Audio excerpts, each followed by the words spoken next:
নমস্কার, আশা করি সবাই ভালো আছেন। আজকে যে আমটা নিয়ে আমি বলতে এসেছি সেই আমটা অনেক পুরনো আম। বলা যেতে পারে 1 শতকের কাছাকাছি হয়ে গেল আমটার। 1935 সালে এই আমটা প্রথম বসানো হয় এবং তারপরে এটা আস্তে আস্তে ফেমাস হতে শুরু করে এর অনেক গুণের জন্য। ভারতের অনেক জাতের মায়ে বা বাবায়ে নতুন হাইব্রিড গুলো বিশেষ করে এতটাই প্রমিসিং মনে হয়েছে যে এটাকে মা বা বাবা হিসাবে ইউজ করা হয়েছে, সায়েন্টিস্টরা ইউজ করেছেন।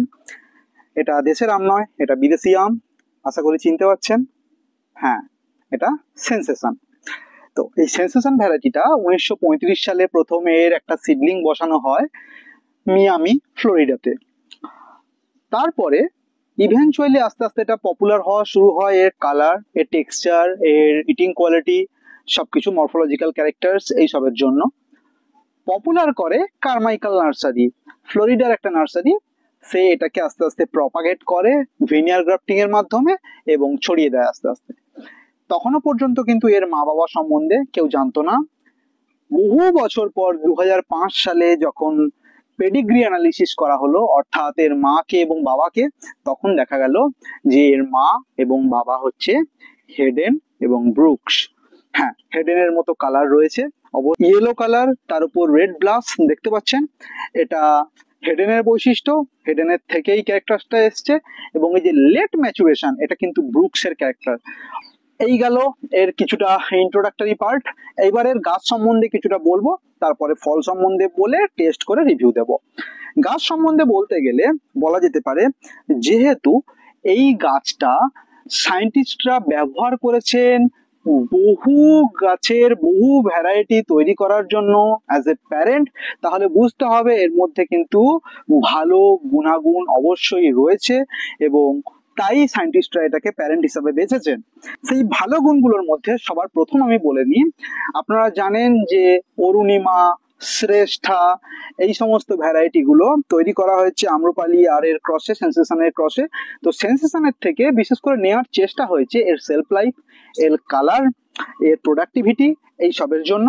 আর আম্রপালি থেকে তার মিষ্টতা, তার টেক্সচার, এগুলো নেওয়ার চেষ্টা করা হয়েছে এবং সেটা সফলও হয়েছে। সেন্সেশন ভ্যারাইটি নিয়ে যদি বলা যায় তাহলে বলা হয় এটা একটা সেমি ভিগোরাস প্লান্ট। যদিও এটাকে প্রুন না করে রেখে দিলে সবকিছু সময় দেখা যায় 25 ফুট, 30 ফুট, ইভেন 45 ফুট পর্যন্ত সেন্সেশন আম গাছ বেড়ে গেছে, অর্থাৎ যেটা একটা ভিগোরাস নেচার। তো রেগুলার প্রুনিং এর মাধ্যমে এটাকে কিন্তু করা যেতে পারে, সেমি ভিগোরাস বা ডোয়ার্ফ নেচারে রাখা যেতে পারে। ইভেন ইজিপ্ট, ইসরায়েল, এইসব জায়গাতে আল্ট্রা হাই ডেন্সিটি অর্থাৎ 3 মিটার বাই 3 মিটারেও কিন্তু সেন্সেশন চাষ হচ্ছে। এখন পাকিস্তান, ইন্ডিয়া, বহু জায়গাতে সেন্সেশনের চাষ হচ্ছে। এখন নয়, ইন্ডিয়ার উত্তরপ্রদেশে সেন্সেশন বহুদিন আগে থেকে আছে। পাকিস্তানে এটাকে সানি খুদা বলা হয়, অনেক জায়গাতে এটাকে লাল বাদশা বলা হয়। তো বহু নামে এটা পরিচয় পেয়েছে পাকিস্তানে এবং বহু জায়গাতে এটা ফেমাস। একচেটিয়া বাণিজ্যিক আম ছিল এটা, অন্তত বলা যেতে পারে 2015-16 পর্যন্ত একচেটিয়া বাণিজ্যিক আম, যেটার বাণিজ্যিক ভ্যালু, এর মতো বাণিজ্যিক ভ্যালু কোনো আমের ছিলই না। রিসেন্ট হচ্ছে কিছু কিছু ভ্যারাইটি পপুলারিটি লাভ করছে, প্রচুর পরিমাণে গাছে হয়, পট ফ্রেন্ডলি। যদি আপনি রেগুলার প্রুনিং করেন, গাছটার রোগ পোকার আক্রমণ আমি খুব একটা দেখতে পাইনি। অনেকে বলছেন গামোসিস হচ্ছে, গামোসিস হচ্ছে। দেখুন, গামোসিসটা শুধুমাত্র উপরের পার্টের উপর ডিপেন্ড করে না, অনেক সময় রুট স্টক কি ইউজ করা হয়েছে তার উপরও ডিপেন্ড করে গামোসিসটা। সুতরাং গামোসিস আমি আর্টিকেলে পাইনি যেটা গামোসিস প্রোন ভ্যারাইটি বলে, এরকম কোথাও মেনশন নেই। যদিও থ্রিপস, লিপ উইভিল এগুলো কমন, প্রায় সব আম গাছেই লাগে, এটাতেও লাগে। গ্রোথ হ্যাবিট আমি বলবো অম্বিকার মতো এরকম ভিগোরাস গ্রোথ হ্যাবিট নয়, মানে গ্রোথ পোটেন্সিয়ালটা ভিগোরাস নয়। আস্তে আস্তে বাড়ে, এত তাড়াতাড়ি খুব তাড়াতাড়ি বেড়ে যায় না সেন্সেশন, আস্তে আস্তে বাড়ে। আপনি সেটাকে অ্যাডভান্টেজ হিসাবে ইউজ করতে পারেন। গাছ আস্তে আস্তে বাড়ে, যে ভ্যারাইটি আস্তে আস্তে বাড়ে তাকে ম্যানেজ করা খুব সহজ হয়। তো এই গেল পট ফ্রেন্ডলি, এর রোগ পোকার আক্রমণ কম, high density, even ultra high density করা যায়, প্রতি বছর হয়, যদিও কিছু কিছু জায়গাতে নাইজেরিয়া, ঘানা, উগান্ডা এই সমস্ত জায়গাতে এর অল্টারনেটিভ বিয়ারিং হ্যাবিট দেখতে পাওয়া গেছে। পুরুষ ফুলের পরিমাণ বেশি স্ত্রী ফুলের থেকে ওই সব কান্ট্রিতে দেখতে পাওয়া গেছে, আমি কিছু আর্টিকেলে পেয়েছি। ইজিপ্টে, ইন্ডিয়াতে এটা কিন্তু রেগুলার বিয়ারিং হ্যাবিট দেখায়, তো বলা যেতে পারে রেগুলার বিয়ারিং। এর ডেফিসিয়েন্সি সিমটম কিন্তু কম, কথায় কথায় iron deficiency, zinc deficiency, magnesium deficiency, boron deficiency এইগুলো এটাতে হয় না, যেটা অন্যান্য আমে হয়, যেটা এটাতে হয় না। এই গেল এর গাছ সম্বন্ধে কিছু কথা। এখানে আরেকটা জিনিস বলে দিই, রুট স্টক হিসাবে অলুর রুট স্টক সবচেয়ে বেশি কম্পেটেবল দেখা গেছে সেন্সেশন ভ্যারাইটিতে। অলুর রুট স্টক একটা সাউথ ইন্ডিয়ান রুট স্টক, যে কোনো রুট স্টকে হয়। অস্ট্রেলিয়াতে কেনসিংটন প্রাইডের রুট স্টক ব্যবহার করা হয়। এটা যখন টাইওয়ানে ইউজ করা হয় বা ফিলিপিনে যখন চাষ করা হয় তখন গুইমারেস রুট স্টক কারাবাওর একটা ভ্যারিয়েন্ট, তার রুট স্টক ইউজ করা হয়। এবারে একটু ফল সম্বন্ধে বলি। ফল সম্বন্ধে বলতে গেলে আপনারা দেখতে পাচ্ছেন কিরকম অ্যাট্রাকটিভ রেড কালার। এটার ফলের কালার কিন্তু পিচ রেড, মানে ডার্ক রেড বা ব্রাউন রেড কালার হয় ফ্লোরিডাতে। এখানে কিন্তু ওই কালারটা আসে না, এখানে ইয়েলো, তার উপরে ব্যাকগ্রাউন্ডে ইয়েলো থাকবে, তার উপর রেড ব্লাস আসবে। এখানে এইরকম লালই আসে, কারো গাছে হয়তো আরেকটু বেশি লাল আসবে, একটু কম লাল আসবে। এগুলো ফুল সান এক্সপোজড ম্যাঙ্গো, এই দুটো আমি যেগুলো ধরে আছি। এর ফলের ম্যাচুরেশন কিন্তু লেট। এই যেহেতু বললাম পেডিগ্রি অ্যানালিসিস করে দেখা গেছে ব্রুকস এর একজন প্যারেন্ট, তো সেক্ষেত্রে ব্রুকস যেহেতু লেট ম্যাচুরেশন, একটা লেট ম্যাচুরিং ভ্যারাইটি, এটাও একটা লেট ম্যাচুরেটিং ভ্যারাইটি। এবং হেডেন থেকে কালার পেয়েছে, আগেও বললাম। এইবারে ফ্রুট কতটা ধরতে পারে গাছে, একটা 5 থেকে 20 বছরের গাছ অন অ্যান অ্যাভারেজ ফলন দিতে পারে প্রতি বছর 15 থেকে 16 কিলো। অ্যাভারেজ বললাম, মানে 5 বছরের গাছ হয়তো 5 কিলো দিয়েছে আর 15 বছরের গাছ হয়তো 50 কিলো দিয়েছে, সেই অ্যাভারেজটা বললাম 15 কিলো। কিন্তু কিন্তু হাই ডেন্সিটিতে যদি আপনি চাষ করেন বা আল্ট্রা হাই ডেন্সিটিতে, সেখানে কিন্তু ফলের পরিমাণ আপনি অনেক বেশি পাবেন অন অ্যান অ্যাভারেজ। যে জায়গাতে নর্মাল ডিস্টেন্স 15 মিটার বা 12 মিটার বাই 12 মিটার লাগালে দুটো গাছ লাগাতে পারতেন, সেই জায়গাতে 10টা গাছ, মানে কথার কথা বলছি 10টা গাছ লাগাবেন, সেখানে ফলন অনেক বেশি পাবেন। তো এটা হাই ডেন্সিটি বা আল্ট্রা হাই ডেন্সিটিতেই রেকমেন্ডেড বেশি ফল পাওয়ার জন্য। এর ম্যাচুরেশন টাইম হচ্ছে mid July to mid August. অনেক সময় দেখা গেছে মিড আগস্ট থেকে লেট আগস্ট পর্যন্ত এর ফল গাছে থাকে। আমার বাগানেও এখনো ফল আছে, কিছু পেকেছে, এগুলো কিন্তু গাছ পাকা বলা যেতে পারে, সেমি রাইপ অবস্থাতে, অর্ধেক পাকা অবস্থায় গাছ থেকে আমি তুলে নিয়েছি। ঘরে ছিল 5 দিন, তারপরে দেখতে পাচ্ছেন হালকা হালকা ব্যাকটেরিয়াল ব্ল্যাক স্পট দেখা যাচ্ছে। এটাতে দেখা যাচ্ছে না, এখনো পর্যন্ত দেখা যাচ্ছে না, এইটাতে দেখা যাচ্ছে হালকা হালকা ব্যাকটেরিয়াল ব্ল্যাক স্পট। না, অ্যারোমা খুব একটা নেই, অ্যারোমা এটাতে মিসিং। কাটার পরে বোঝা যাবে যে ভেতরে অ্যারোমা আছে কিনা, কিন্তু এই মোটার কাছে অ্যারোমা মিসিং, যেটা কিন্তু অম্বিকা অরুণিকা রেখে দেওয়ার পরও অ্যারোমা থাকে। অনেক ভ্যারাইটি আছে, গ্লেনে থাকে, তো অনেক ভ্যারাইটি আছে।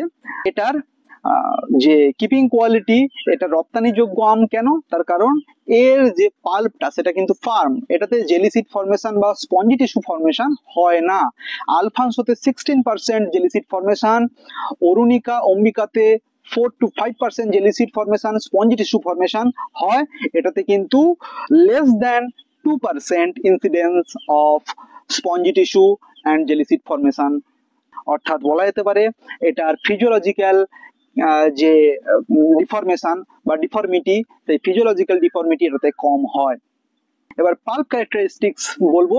পাল্পে vitamin C on an average 100 gram পাল্পে 30 microgram vitamin C ascorbic acid থাকে। এতে বিটা ক্যারোটিন এবং ফ্ল্যাভিনয়েডস এর পরিমাণও যথেষ্ট। সবচেয়ে বড় সমস্যা, এর এত গুণ বললাম, এর সমস্যা কি, কোনো কিছুই পারফেক্ট নয় পৃথিবীতে। এই আমটাতে কিন্তু হালকা ফাইবার পাওয়া যায়, এবং সবচেয়ে বড় সমস্যা এই আমটার সাথে সেটা হচ্ছে আনইভেন রাইপনিং। ছোট আম হওয়া সত্ত্বেও আমরা যেরকম জেনারেলি দেখি বড় আমগুলোতে আনইভেন রাইপনিং, মোটার গাছটা পাকে না, তলাটা পেকে যায়, মাঝের অংশটা জেলিসিড হয়ে যায়। এটাতে কিন্তু সেই আনইভেন রাইপনিং এর একটা প্রবলেম দেখা যায়, যদিও এটা 80 to 90% যখন পেকে যায় সেই অবস্থায় খেলে সেই প্রবলেমটা পাবেন না আপনারা। এটাকে কাটা যাক, কেটে এটার রিভিউ দেওয়া যাক। এই দেখুন, এবার বুঝতে পারছেন কেন আমি বলেছিলাম আনইভেন রাইপনিং। এই জায়গাটা দেখুন বেশি পাকা, সাইডের অংশটা দেখুন কম পাকা। ম্যাক্সিমাম আমি আপনারা এটা দেখতে পাবেন, কিন্তু এটা যদি ভালো করে সামনে থেকে দেখেন তাহলে বুঝতে পারবেন যে এই জায়গাটা একটু বেশি পেকে গেছে, এই জায়গাটা কিন্তু এখনো ফার্ম আছে। এটাই হচ্ছে এর মেন প্রবলেম, আনইভেন রাইপনিং। এবার এটা টেক্সচার এবং টিএসএস দেখা যাক। প্রথমে খাই, তারপরে টিএসএস দেখবো।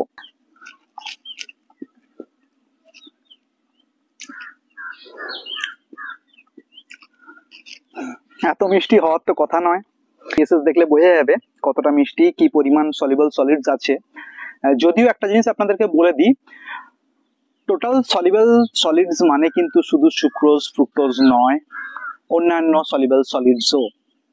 সুতরাং taste feeling, organoleptic feeling, sensory feeling যেটা আমি জীবের মাধ্যমে করছি, তার সাথে টিএসএস রিডিং এর সামঞ্জস্য নাও থাকতে পারে। এবারে টিএসএস দেখবো।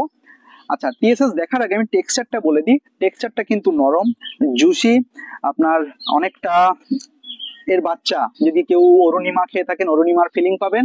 তবে আমার কেন জানি না এটার মিষ্টতাটা একটু বেশি লাগছে, অরুণিমার থেকেও বেশি লাগছে এর মিষ্টতা, আমি দেখবো। তো ফাইবারটা নেগলিজেবল ফাইবার, মানে আপনি চেবাতে পারবেন, ফাইবার কেটে যাচ্ছে, খুব নরম সফট থিন ফাইবার। এর পিলটা মিডিয়াম অ্যামাউন্ট অফ থিকনেস বলা যেতে পারে, কিন্তু ল্যাংড়ার থেকে মোটা।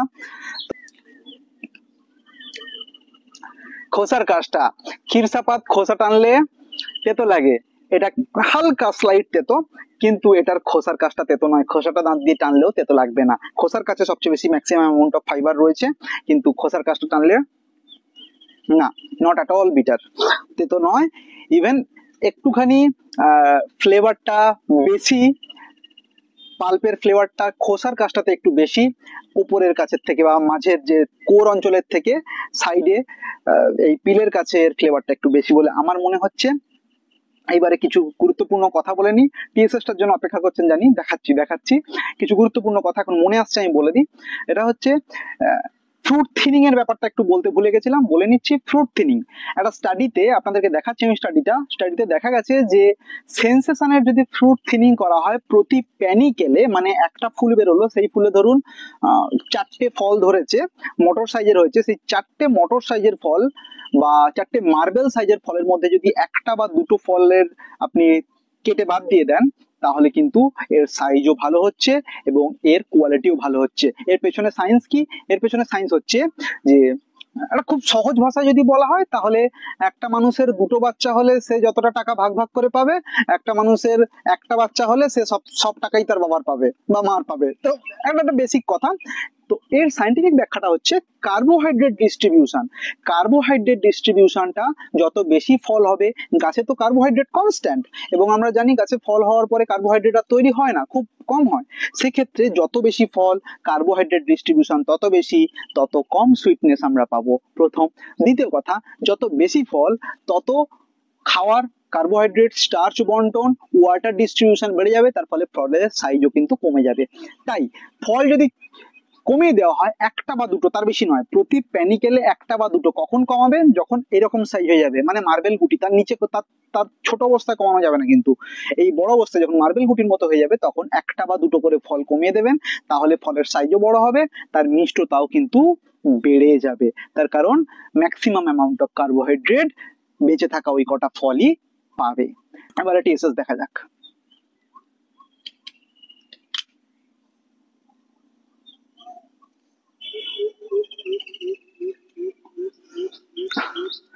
এটা আমি এক্সপেক্ট করিনি, এটা সেন্সেশন আমি বলেছিলাম 24-24.5 টিএসএস এসছে, এরকম টিএসএস আসে না। 24-24.5 টিএসএস কেন এসছে আমি জানি না, আমি আরো একটা কাটবো এবারে, মানে আমাকে কাটতেই হবে। 24-24.5 টিএসএস সেন্সেশনের আসে না। 17 থেকে 18 টিএসএস ম্যাক্সিমাম আর্টিকেল, আমি যত আর্টিকেল পড়েছি, বিভিন্ন দেশের আর্টিকেল পড়েছি, ইন্ডিয়াতে 17 থেকে 18 আসছে, নাইজেরিয়া ঘানাতেও 17 থেকে 18 আসছে, ইজিপ্টে 16-17 আসছে, পাকিস্তানেও 17-18 আসছে, কিছুটা বেশি আসছে ফ্লোরিডাতে 21-22, এবং তাইনানে যেখানে চাষ হয় চায়নার, সেখানেও কিন্তু 22-23 আসছে। তো আমি আরেকটা আম কাটবো, আরেকটা আম কেটে আমাকে টেস্ট করতেই হবে। 23-24 unexpected event, it is more than Ambika আর মোর দ্যান অরুণিমা। তো এটা এক্সপেক্ট নয়। আরেকটা আম কেটে আমি টিএসএস দেখবো, এটা আমি ভ্যালিডিটি আমি এটা দিতে পারছি না, আমি আরেকটা আম দেখার পরই বলছি।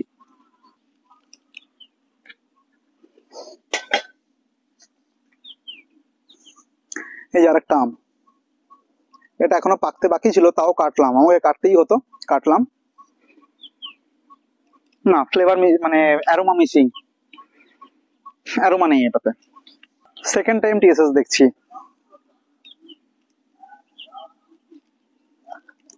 জুস মডারেট আছে, আছে মডারেট।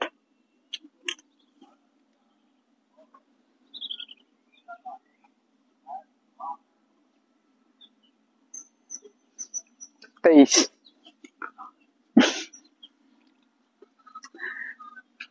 হ্যাঁ খুবই মিষ্টি। 23 এরকম টিএসএস পাওয়া যায় না সেন্সেশনে, আপনারা এক্সপেক্ট করবেন না, পেলে খুব ভালো।